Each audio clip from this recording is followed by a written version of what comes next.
Uhapšen je mađarski državljanin na granici Srbije i Mađarske. U termosu je imao embrione.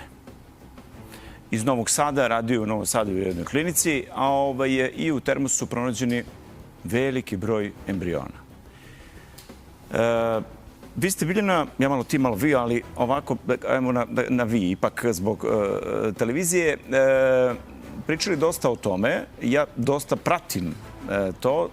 Ti si u prošloj emisiji mi pomenuo matične ćelije koje su nestale na volšeban način. Otišle su iz Beograda u Poljsku, iz Poljske na kraju su završili u Ukrajini. I tu se gubi svaki trag.